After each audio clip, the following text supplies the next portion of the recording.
Tai labas Julija, labas visiems, kas žiūrėsit. Mes čia tokią turim gan dažną rubriką pasikalbėti apie transformacinių žaidimų festivalį, apie vedėjus, mentorius, kurie turi savo žaidimus, kurie kūrė arba kažkieno žaidimus pravedinėja.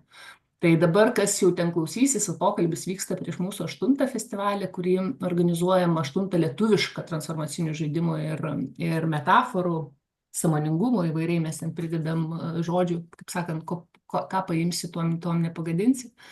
Organizuojam su Lilija Dolgopolova, 8 kartas, kaip sakau, į metus darom po kokius 3 kartus ir vis prieš kiekvieną pabandom pakalbinti nusipelniusi mentorių. Tai jau Julija mūsų šitoj komandoj yra viena iš senbuvių ir labai faina pakalbinti ir nežinau, kiek užtruksim, nes pas Juliją yra ne vienas ir ne 2 žaidimai ir dar čia kiek pasikalbėjom, dar ir eigoj kūrybiniuose procesuose. Žodžiu, kas pasijungsit ir pažiūrėsit, bus labai įdomu. Tai nieko smarkiai netempiant, Julija, pirmiausiai noriu, nežinau, kad ir aš dar kartą galbūt išgirščiau kažkurios dalies, gal esu negirdėjus apie tave, ir kad kas klausysis, išgirstų, kas tu ir kaip tu atsiradai tose transformaciniuose žaidimuose, dėl ko tau tai svarbu, ar ne, koks tavo kelias buvo link šito. Tai tau, Julija. Taip, tai visiems laba diena arba labas vakaras, nežinau, kada žiūrėsite. Tai mano kelias į žaidimus buvo tikriausiai nubrėžtas per saviugdą. Daug metų studijuoju coachingą, esu baigusi net magistrantūros studijas coachingo srityje. Domiuosi mokymo technologijomis, idėjomis. Dabar tikiuosi jau rugsėjo mėnesį apgysiu savo diplogijos darbą apie tai, kaip žmonės gali inovatyviai ir greitai mokytis sudėtingų dalykų. Taigi viską, ką darau, tai yra apie savęs ugdymą ir būdus, kaip padėti kitiems išugdyti gebėjimą greitai mokytis, transformuotis ir keistis, nes manyčiau, tai yra vienas iš reikšmingiausių mūsų faktorių, kuris yra reikalingas, norint gyventi darniai, sveikai, laimingai, visai kaip norite. Ir transformaciniai žaidimai tai yra vienas iš būdų, kaip tokiam trumpam formate, nes pilnavertiškas žaidimas gali vykti dienos metu, ar ne? Toks geras transformacinis žaidimas užtrunka nuo 5 iki 8 valandų priklausomai, kiek žaidėjų, kokia žaidimo filosofija. Ir jis leidžia per tą dieną atrasti kažkokį atsakymą, bet ne tik mentaliniam lygyje, bet pajausti visų kūnų, nes dauguma žaidimų leidžia dabar jau ir įsigilinti į savo pojūčius, jausmus, kas yra mūsų kasdieniniam gyvenimui sunku, nes paklausia žmogus, o ką tu jauti? Sako, gerai jaučiuosi, arba tą, Normaliai. Dažniausias atsakymas, kokių darbų. Normaliai. O ką tai reiškia? Nieko nereiškia, bendras žodis. Nes žaidimai kaip tik leidžia suprasti, o kokiam ritme aš gyvenu, arba ne per greitai. Mes čia su Reda pradėjom kalbėti apie tai, kad mūsų gyvenimo kokybė labai priklauso nuo to, ar mes skubame, o kur mes skubame. Nes pabaiga visur ta pati bus, ar ne? Tai galbūt yra verta suprasti, kokie mano prioritetai yra. Labai daug filosofijų sako, kad jeigu mes galim susikoncentruoti čia ir dabar, daryti, kas mums yra prasminga šiuo metu, tada žmogus ir patiria tą laimės būseną, jaučia, kad aš gyvenu ne šiaip savo. Taigi transformacinis žaidimas mūsų koncentruoja į mūsų klausimą, leidžia pamatyti dažniausiai, kokios yra kliūtis, mūsų tikslą, mūsų norą, apskritai, ko mes norime, nes irgi tas eksperimentas, kad, aš tiek turiu norų, surašykite 100, ne, žmonės pasibaigė. Jau ant 20 sako, tikriausiai ir tiek. Ne? Jeigu mes pažiūrėsim, maži vaikai labai generuoja tokius sąrašus lengvai, nerūpestingai, kuo daugiau mes einame į tokį suaugusio žmogaus gyvenimą, tuo sudėtingiau mums suprasti savo norus, kas mes esame, kur mes iš tikrųjų norime eiti. Ir nepaslaptis, kad dažnai žmogus ateina į transformacinį žaidimą, sako, noriu šį darbą pakeisti, o išeina su atsakymu, šiaip iš tikrųjų ne darbo noriu, o noriu susiprasti, kas aš, koks aš, kur man eiti, gal man ne darbo reikia, o apskritai pažinimo savęs, gal man reikia keisti profesiją. Ir mes išsiaiškinam per transformacinį žaidimą, kad užklausa žmogaus yra žymiai gilesnė. Tiek, Julija, jaučiu, kad jau tuoj pradėsi papasakoti apie žaidimus, kaip ten kas vyksta, bet man dar labai smalsu, kaip tu atsiradai tuose žaidimuose. Kas tave dar užkabino, vat viskas jie vertėja, aišku, ten fainai ir tikrai norėsim išgirsti, kaip ten konkrečiai pas tave tavo žaidimuose, nes, kaip sakiau, ne vieną turi. Kas tau buvo tas pirmasis, nežinau, kada tu nusprendei, kad tu irgi nori vesti, ne? Vat kaip tas kelias ėjo? Kadangi aš esu labai linkusi girdėti, ko nori žmonės, o coachingas, kaip žinia, neduoda paruoštų žmonėms atsakymų, tai ieškojau kažkokio įrankio, kuris duotų balansą tarp to, kad tu gali pamatyti, kas su žmogumi vyksta, ir tuo, kas, reiškia, galima būtų jam ištransliuoti kaip patarimą ar rekomendaciją, ar kad mes kartu galėtumėm žvelgti per veiksmą. Ir buvo nekeista galbūt, kad eneagrama yra viena iš mano meilių ir sričių, ir vedu mokymus, ir labai skaitau ir domiuosi tą tematiką.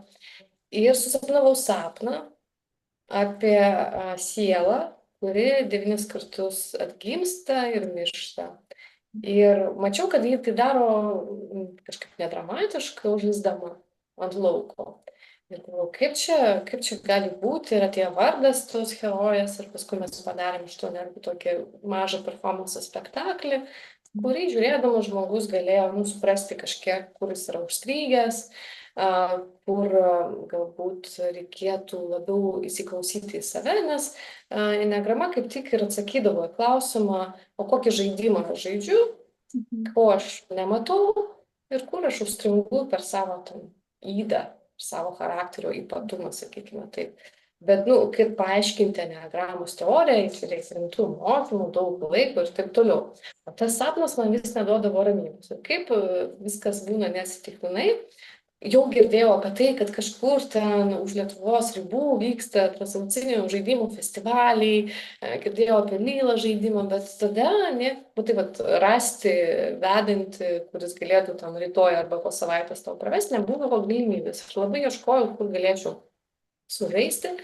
Ir tada kaip tik Lilija Dovgapolova buvo pirmą kartą Vilniuje organizavusi tarptautinį transformacinių žaidimų festivalį ir buvo suvažiavusios viešnios ir iš visų ten šalių, iš Ukrainos, iš Rusijos, iš Baltarusijos. Buvo labai didelis renginys, kurį aš buvau šitam renginį. Jo, buvo labai fainai. Ir buvo tiek kolegų ten, iš tikrųjų, tiek žmonių, buvo taip fainai, kad visi girdėjo ir pagaliau atsirado vieta, kur galima būtų išbandyti. Ir kai atėjau į tą festivalį, supratau, kad fainas dalykas, bet šiaip mano akimis labai subjektyviai, man tai panašu į gerą tokį ilgą coachingo pratimą grupėje.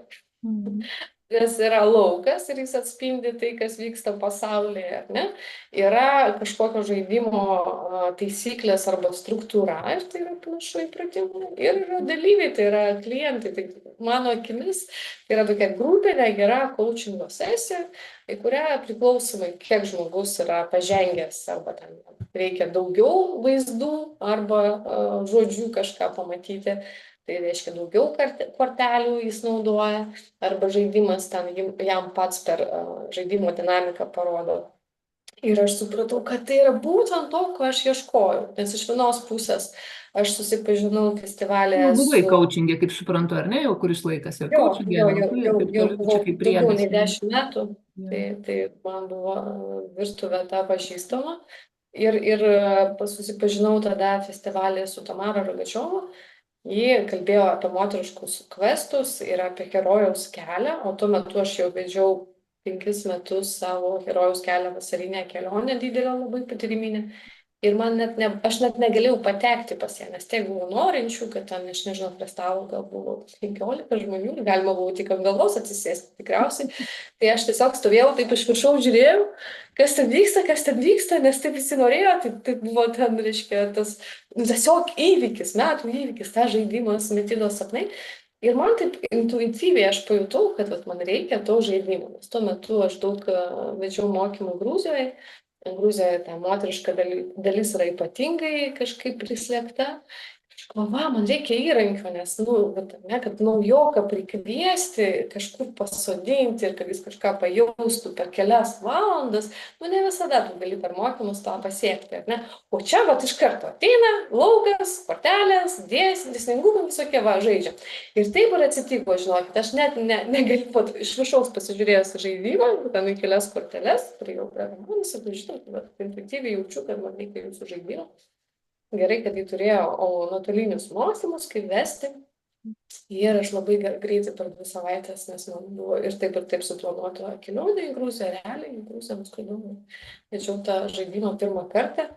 Ir supratau, kad jis yra labai gilus, nes jis turi tokio filosofijos iš Lylos, pirminio to transformacinio žaidimo, nes yra laukas padarytas Lylos visiškai pagrindu.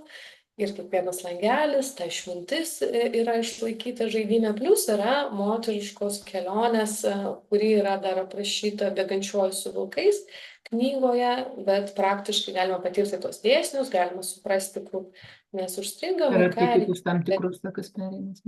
Jo, tai va ir tada supratau, kad galiu vesti kito autoriaus žaidimą, bet nedelsiant pradėjau ieškoti, kas galėtų nupiešti tai, ką aš matau, jaučiu, ir labai ilgai kūrėme tus vaizdus, kūrėme korteles, norėjome, kad kiekvienas išvelgtų kažką savo, dėl to kortelių herojai neturi kažkokios aiškios veido išraiškos, nes tada kiekvienas gali pamatyti ten save, savo situaciją.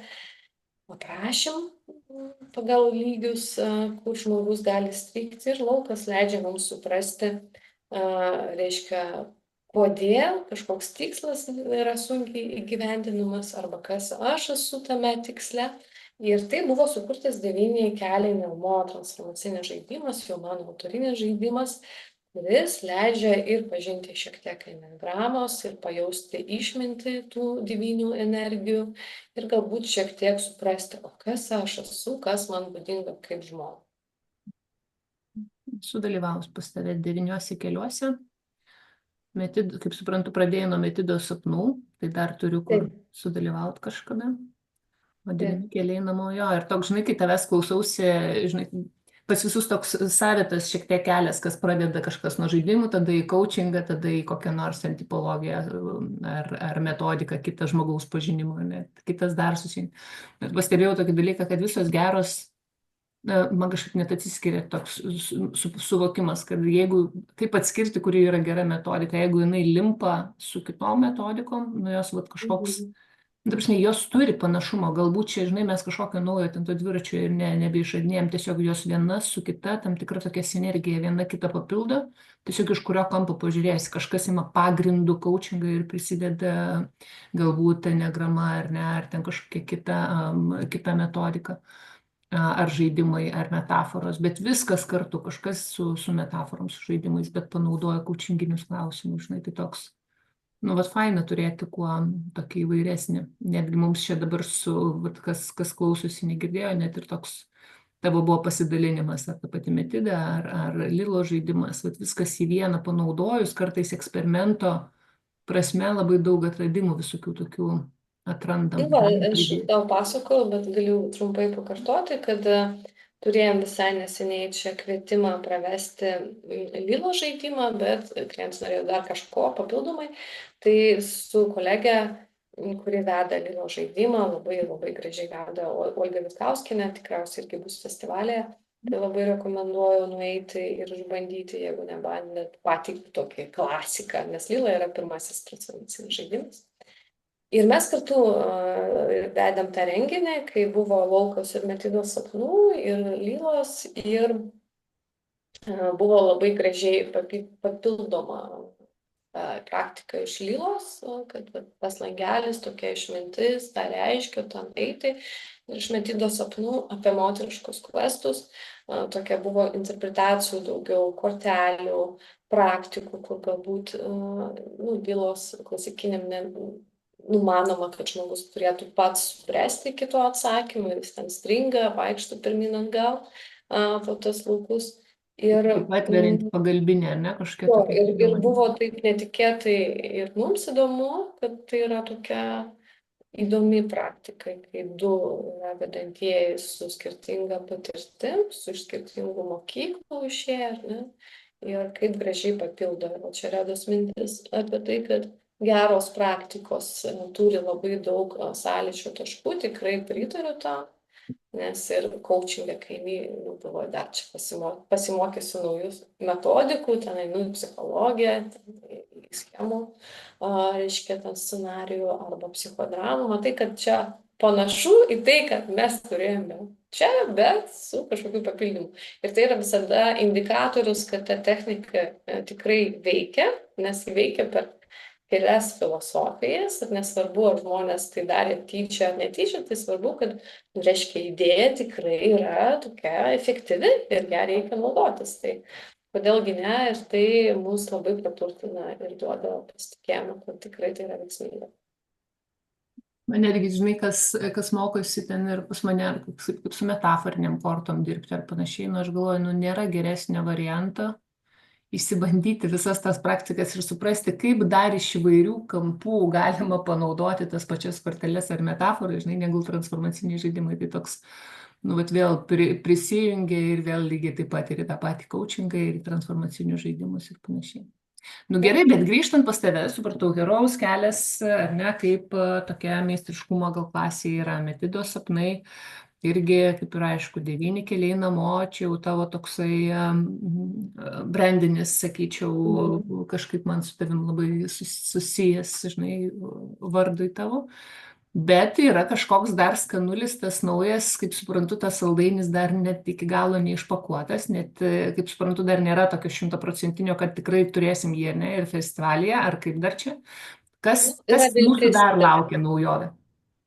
Jo, tai yra, kadangi visą laiką noriu siūlyti ir kurti naujas programas, nes ne tik vedu žaidimus, bet ir vedu įvairių tematikų saviugdos programas, transformacinės programas. Tai jau antrus metus vedu vaikystės traumų transformacijų kursą, kuris tikrai labai pasiteisino, nes realiai jis ir buvo sukurtas jau žmonėms, kurie praėjo coachingo kursą. Jie buvo praėję enneagramos kursą, neblogai buvo pabandę įvairių žaidimų ir labai dažnai iš psichologijos buvo atėję žmonės, bet vis tiek kažkokia dalis gyvenime strigdavo. Turėjo į vieną tematiką ir niekaip negalėjo išspręsti. Ir tada pradėjau nuo to, tai kodėl jiems nesiseka nuo interviu, nuo tokios anketos, poreikių išsiaiškinimo, kas ten vyksta, kokia praeitis ir visi mano mąstymai vesdavo mane į vienintelę išvadą, kuri buvo, jeigu apibendrinti, kad mūsų giliausios traumos atsitinka vaikystėje, šitos susiformuoja įsitikinimas ir jis mums labai giliai veikia, kas kaip ir ne naujiena, ar ne, mums taip ir sako, bet labai sunku apčiopti tai, nes tai antiek yra tikra, antiek yra savita, nes vaikystėje mes neturim kritinio mąstymo ir viskas, kas patirta, mums patenka tiesiogiai į brandulį, į mūsų asmenybę, kad tai tampa mūsų dalimi, mes niekaip negalim nuo to net atskirti. Mes ir galvojam, kad tas įsitikinimas esu aš, nes jis yra toks gilus ir aš taip gyvenu ir kitaip būti negalim. Ir reikia labai tokio subtilaus ir kontakto su žmogumi ir erdvės, kad tai keisti, kad tai pamatyti, kad tai žvelgti. O kadangi 10 metų ir su vaikystės tematikom eidavau mokymus, rinkau patirtis savo, kitų žmonių, na ir, reiškia, jau esu pravedusi 2 gyvus vaikystės traumų kursus. Vieną, kaip tik prieš 2 savaitės pabaigiau nuotolinį, labai bijau, kad jis nepavyks, nes nuotoliu toks dalykas labai kaip ir atrodo jautrus, bet turėjom, kadangi susitikimus kiekvieną savaitę, tai buvo labai geras grupinis ryšys sukurtas, buvo daug bendravimo, ko ne visada galėdavau pasiekti, kai buvo gyvi mokymai, nes tarpai tarp modulių buvo didesni. Ir iš to atėjo supratimas, kad lygiai kaip ir su devyniais keliais namo, nes tai yra asmenybės ir esybės žaidimas, ar ne, nes kodėl devyni keliai ten, nes aš einu namo į save tikrą, į savo prigimtį. O čia aš einu į praeitį tam, kad suprasti, kas mane laiko, kas man neduoda gyventi taip, kaip aš noriu, ar net suprasti, kaip aš noriu. Ir dėl to tas žaidimas kūriamas naujas ir turi tris tokias sferas, kaip dvasinė, mano praeities tėvų linija ir mano asmeninė linija.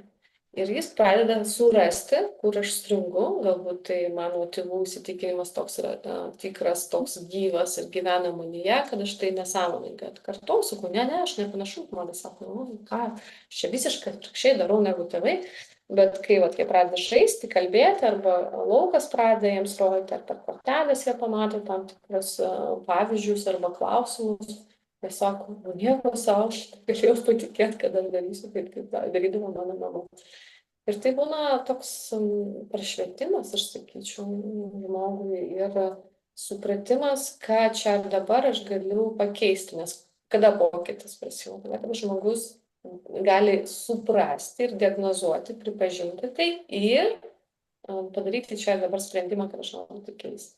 Čia yra faktiškai Su daug kokiu klausimu, nežinau, žmogus, vat, kam labiausiai tiktų, kas turėtų tikrai prie Nu, šito vat, žaidimo?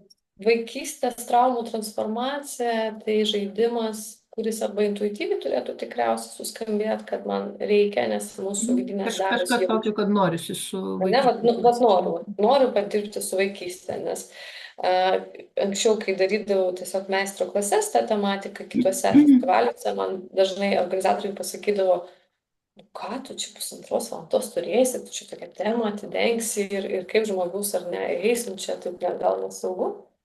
Ir, kaip sakyt, žaidimas, jis tuo ir yra gražus, kad jis kiekvienam žaidėjui suteikia tiek galimybių, kiek jis paveš. Nes tai yra jau lauko teorija, nes kiekvienas geras žaidimas, ar neturi tą lauką, ir jis mums parodo tus nematomus dalykus. Ir tiesiog tada žmogus negali padaryti daug ėjimų, žaidimas jį grąžina ir grąžina atgal, pagalvok, pažiūrėk po kortelės. Jeigu žmogus nepasiruošęs, tai ir bus ženklas, kad okei, šitą tematiką man galbūt reikėtų pagryninti, bet čia žaidimas manęs neįleidžia ir aš galiu pagalvoti, kodėl, galbūt kokia mano baimė, ką aš bijau apie save pamatyti, arba kaip tik atvirkščiai, jeigu žmogus pasiruošęs, bet antras kontingentas, kuris man atrodo labai tinkamas, kai aš jau viską išbandžiau ir sakau, jau čia manęs niekas nieko nenustebins, aš jau tiek pradirbau, viskas kaip ir gerai, tai aš manyčiau, tai yra labai toks netikėtas susitikimas iš praeities su savimi, kad gali būti labai daug naujų atradimų. Nes aš save prisiminiau savo kelio pradžioje, kai nei mokytis ir visi mokyti mokymai, wow, aš atsimenu, Enneagramos, tam kursas, wow, tiesiog fantastiškai visą naktį kalbėjom su žmonėmis, kurie atvažiavo į tą kursą, nes buvo, tiesiog, kad ne, pirmą kartą kažką tokį atrandi veikiančių ir visi mato įžvalgų, negali nusiraminti ir kalbė apie tai. O paskui jau, kai to pasimokai, jau, suprantu, papildžiau, supratau, pajutau, bet tai nėra jau to fejerverko viduj, kuris būdavo anksčiau, nes nebuvai tiek pavalgęs tų žinių, gavęs tiek įgūdžių, turėjo tiek ekspertiškumo. Tai va šitas žaidimas, aš manau, jis gali duoti ieškantiems kažką suprasti apie save, ko jis labai giliai paslėpta. Ir ką aš bandau ignoruoti, ir žinot, tas mažas dalykas kartais keičia visą esmę. Nes po kurso labai dideli pokyčiai.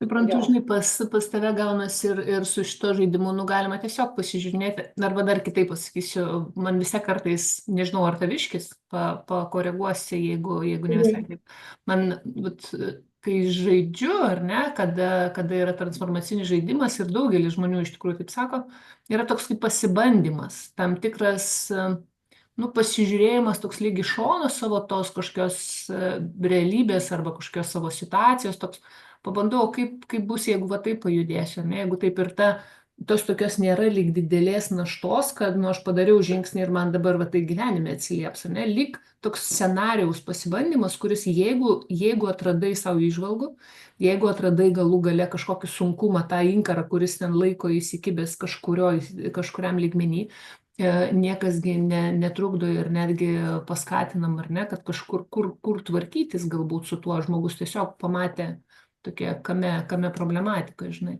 Bet va taip giliai, lyg, žinai, su žaidimu galima, aišku, tikrai ten matosi, kurie žmonės ir kažkur giliai eina, mes, aišku, festivalio formate, ten vis tiek yra trumpesnis tas laikas, tai bent jau toks, sakau, toks pasibandymas tos scenarius, va pasižiūrėjimas toks lyg, žinai, toks kino juostų, šiek tiek pražiūrėti, va kur Mhm. atradom, kame archyvuose kažkur yra, o toliau einu sprendžiuosi ten, kur reikia, ne, nu, ko gero, čia nebūtinai per renginį, žinai, kažkokį kabliuką, aišku, galima atkabinti, žinai, bet Taip, taip, žaidimai būtent tokiam tikslui pasibandyti labai yra tinkami, nes kartais prireiktų mums ilgiausių metų, kad ar ne, nugyventi tą sumanytą idėją arba scenarijų, o per žaidimą tikrai vat, netgi festivalio formatu tu gali pamatyti ir kas iš to, ar aš būsiu pajėgus, ar turiu tiek energijos, nes, nu, kaip mes sakom, visuose mokymuose, kad nu, bet kokį tikslą galima pasiekti. Klausimas, kiek ekologiška tai yra tau energijos klausimų, kiek gali investuoti tai dabar, ar ne,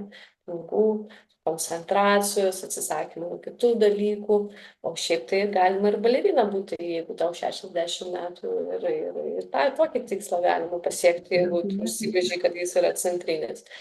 Tai, sakyčiau, tai labai sutaupo laiko ir duoda mums nugyventi tai, ką mes galbūt ar jau, nedrįstame.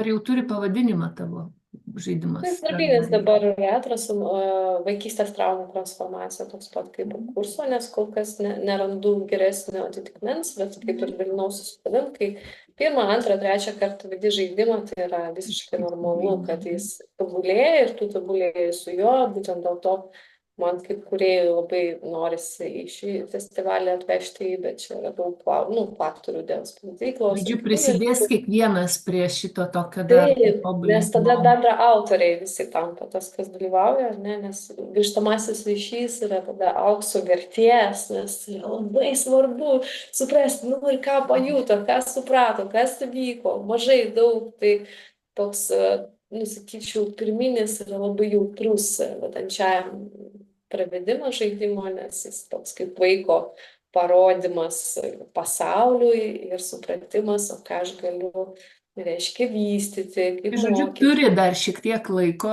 iki Taip. festivalio, tai tikiuosi, kad susijims ir atveši, nes jau pasidarė įdomu.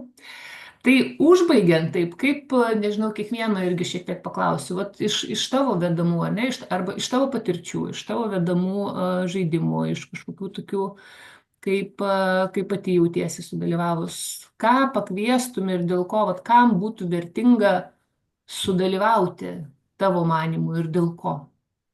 Mhm. Nu, aš esu, matot, intuicijos toks žmogus ir dėl to aš sakau, kad jeigu jūs jau žiūrite šį video arba bet kokį kitą Tai video, jau kur laikas. tai jau ženklas, kad jums reikia būti ten, nes, nu, intuicija mus veda į tokius dalykus neatsitiktinai ir jeigu yra netgi susidomėjimas, tai jau ženklas, kad reikia ateiti. O jeigu kalbant apie tai, ką aš darau ir vedu, tai galbūt reikėtų ateiti ir naujokui, nes galima pabandyti, kas tai yra pažinti save, koks aš esu iš tikrųjų, ar aš gyvenu pagal tam tikrą scenarijų, ar savo tikrą autentišką gyvenimą jau moku kurti. Ir jau tokiam ekspertui, nes vėlgi, kuo daugiau mes žinome, tuo daugiau norime suprasti, kokios yra dar technologijos ir galimybės pažinti save, mokytis, tobulėti, irgi labai geras įrankis. Na, plus jeigu jūs jau seniausiai praktikuojate, ten gyvenat žaidimus, labai faina pažaisti kitų kolegų žaidimus, nes tai labai praplečia mūsų matymo lauką, suprantam daug apie save, ką reiškia būti to žaidėjo vaidmenyje, tai irgi labai praktinis, naudingas įrankis, aš kai galiu visą laiką žaidžiu. Tai labai kviečiu prisijungti. Nu ką, tai ačiū tau labai, Julija. Pasimatysim, kas žiūrės tai šį kartą Birželio 13 dieną Vilniui. Mes tokį lygiau įprotį padarėm, kad Žiemą į Kauną susirenkam, vasarą į Vilnių, nors daugam kyla pagunda, kodėl ne Palangoje arba kažkur prie jūros, bet, kaip sakom, prie jūros irgi yra tas bobų vasaros laikas nuostabus, maždaug rudens tokiam per patį geltonavimą sukviečiam visus į Palangą. Tai šį kartą pasimatom Vilniui, tikiu, kad bus žiauriai fainiai ir lauksim Julijos visų šitų žaidimų. Tai iki pasimatymo. Iki.